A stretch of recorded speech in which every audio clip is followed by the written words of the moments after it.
I'm always thinking about what's next and I'm not necessarily present. And it's only every now and then I'll be like, oh, wait, this is the thing that I dreamed of that I'm actually doing.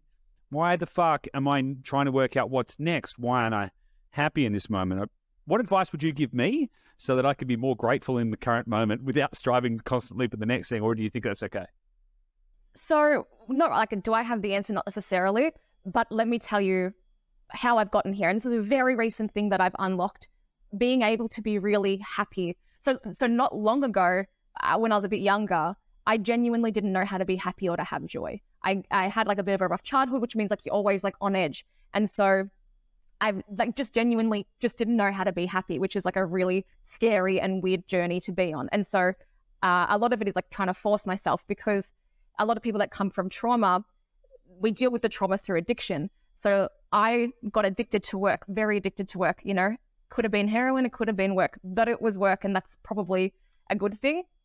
And so, yeah, probably similar to you, it's like, okay, how do we figure out how to be happy and how to really truly be in the moment? And my answer is, I went to the Mexican jungle, I did ayahuasca, and the spirit of ayahuasca told me, showed me all of my lives that I could have at any one point in time, and said, there's no one way to live. There's not a perfect way to live your life. Like any life that you take, any path that you take, that is perfect. So whatever you do, you have to just trust that it will all unfold how it needs to, and the decisions that you make are where you need to be. And so now, instead of trying to constantly plan and know exactly what I need to be doing, I want to instead arm my brain and my decision-making processes where I can react in real time. I'm not drifting aimlessly. I know kind of where I want to get to, but I also want to be open to opportunities and not overplan my life, because how boring is a movie or a video game where you know the outcome? You would never do that, right? So why would we want that for our lives? Why would we want to know what's going to happen tomorrow or next week? Why do we want to plan down to the exact detail? And that's from a recovering perfectionist. Thank you for coming to my TED Talk. Fascinating. I didn't realize you went and did ayahuasca. And that also, that sounds like it was a key piece to giving you the capability to unlock some of this thinking, which is really, really interesting. If anyone knows my background is listening to this, I've been sober for 4 or 5 years and all that kind of stuff. But prior to that, have definitely explored a lot of the psychedelic areas. One of the things you said earlier, and you said it again, so I'm going to use this opportunity to pick up on it, is trust that it will unfold, which is a really interesting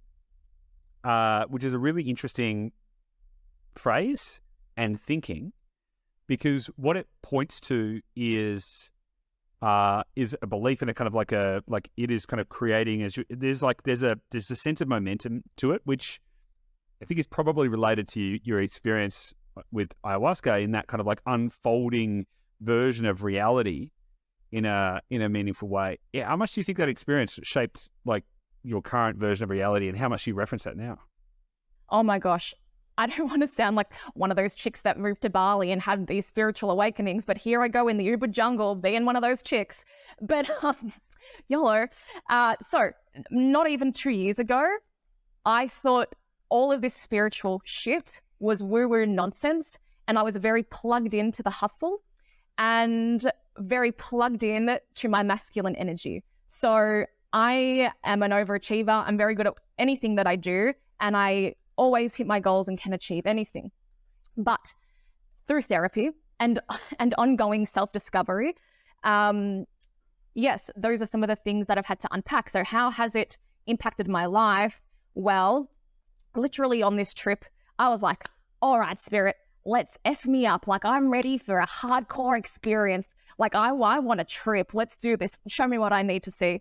And the spirit's like, well, actually, we're just going to teach you how to have happiness and joy, because you don't know how to do that.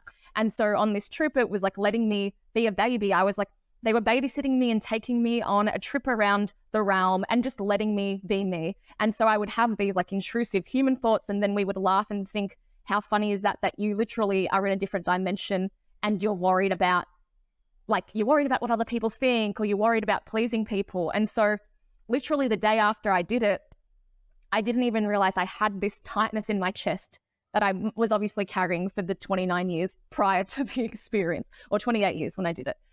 And I woke up the next day, maybe I was still high on DMT, who knows? But I was like, oh my God, I've never felt, it's gone, this like tightness I had in my chest. And so I started doing therapy last year because one, I thought it was going to be a way to unblock some scripts. I was starting to pick up like, okay, the thinking that got me to where I am now is not going to get me to where I need to go. And I was like, well, who can help me with that? Because it's always about the who, right? You can't do everything yourself. It's about who can help me get there. So I was like, I'm going to find a good therapist, like a mind coach. And then you start to realize how traumatized you are. And then you're like, oh, that's why. But I don't know, I'm ranting now, but you start to realize all of these invisible scripts that are running your life on autopilot and you don't even realize. Your brain is making you take actions and you don't even question why. So when you start to stop and think, okay, why am I doing this? Like, why did I just think that? Why did I have that thought about this person? And you unpack it. It's really interesting to start to see how much of your life is on autopilot. And so now, since doing that experience, I am learning a lot more of this, what I call the spiritual shit, in a bit of tongue in cheek, but it's very interesting to learn about. And the thing that I think people get wrong that teach this is a lot of cowboys, like every industry, but they talk in woo-woo language because it's all legit, right? Manifestation, hate the idea of it, but it's not manifestation. It's like setting an intention. But a lot of people think manifestation is, oh, I'm just going to make a mood board and then the world will give me a Lamborghini. That's not how it works, right? So yeah, over to you. Question. Yeah, it's really interesting, right? Because I'm super deep on all this kind of stuff, but I'm also like hyper-logical, right? So the kind of the woo-woo hippie type vibe, and like I used to live most of my life at bush doors and stuff like that. I've been like that was my crew, but I was never like that whole. You've seen some shit. Yeah. But it's like the actuality of the circumstance, and this is what's interesting about some of the things you said, is that it's not about kind of like just dreaming and you can have it. What is actually happening is you have a capability to, so everything that ever could exist in all times already exists in a super state omniverse type thing. And so when you mentioned that during your ayahuasca experience, it showed you all of the different pathways all of the different lives that you could have. They all exist. All of them are true. All of them are like 100% like they're there. So you just like got to choose the one. And so then the idea of manifestation, I think the word has been tarnished by, kind of overuse and in many ways, but it's more like it resonating on the same frequency of the things that you want, right? And if you do it, because the quantum field, which is a proven thing now, that it's in 99.99% of everything, is actually just frequency. And so if you can then work out what is the thing that I want, the way to then get it, i.e. law of attraction, which is more like a law of frequency resonance than attraction, is like, how do I resonate at the same frequency of the things that I want in my life? Now, some of the things like vision boards and affirmations, these are tools to help you resonate at the right frequency. I heard this really cool story the other day about someone who went to like visit a Tibetan monk, or he was like in some monastery up in the mountains or whatever, and he was asking them. He said something along the lines of like, I've seen your prayers and I've seen all of these things and all this kind of stuff, and can you tell me like what's happening in your mind or whatever? And the monk was like, you've never seen our prayers. And he's like, no, I've seen them. I've like sat in the room and I've read the words and I've seen you do the things. He's like, I've seen that. And the guy was like, no. What you don't understand is that the prayer is the emotion, the feeling, the energy, the frequency that we have inside of ourselves. It's not the words or the actions. The words and the actions and all of the other stuff you see, they're just things that we do to try and create the feeling, which is on the inside. And it is the feeling that actually is the actual prayer. And what is it? What is a prayer, right? And so just superimpose a different term on that. And so it's really interesting to realize that it's all on the inside as well. And that functionally you can create whatever you want, the deeper that you can understand how to tap into all of that kind of space.